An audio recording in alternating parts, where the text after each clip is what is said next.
Okay.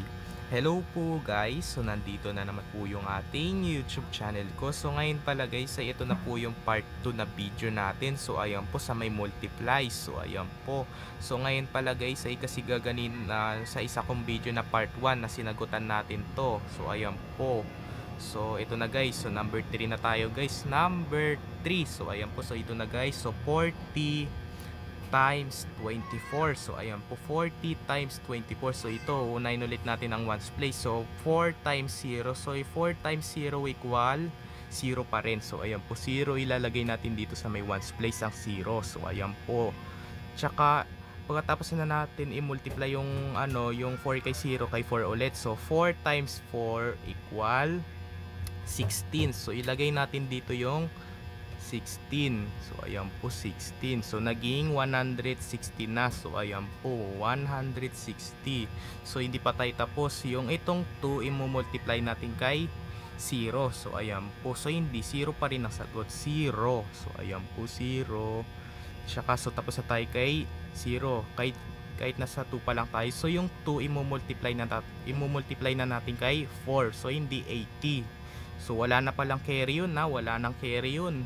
So i-add na natin silang dalawa. So ayan po. So hindi ito ay susulat natin dito yung 0. I-bring down natin yung 0. Tapos itong 6 ay dito ulit natin susulat yung 6. Tsaka ito na. So i-add na natin yung 8 ng isa. So 8 plus 1. So ayan po. 8 plus 1 equal 9.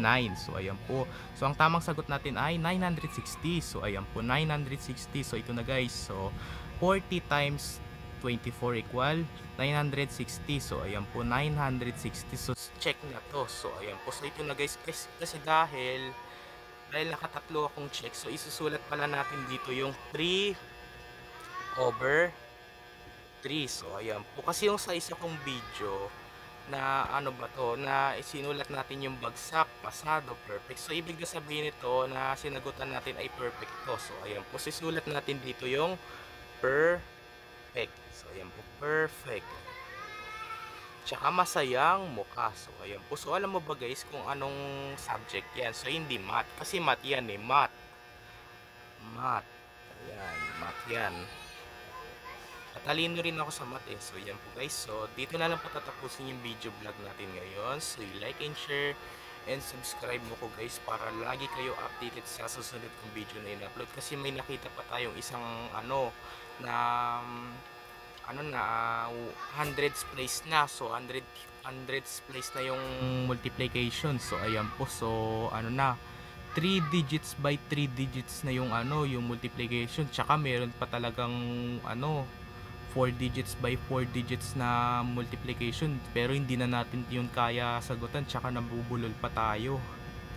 Tsaka mahirap pa tayo magparami ng numbers. So ayan po guys, so naka perfect tayo. So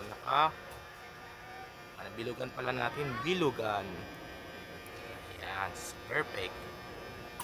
Ayan, so alam mo ba guys, pag 2 over yan, pag 2 over 3 pasado. So pag 1 over 3 bagsak na yan. Ayan. Pag 0 over 3 bagsak pa rin yun.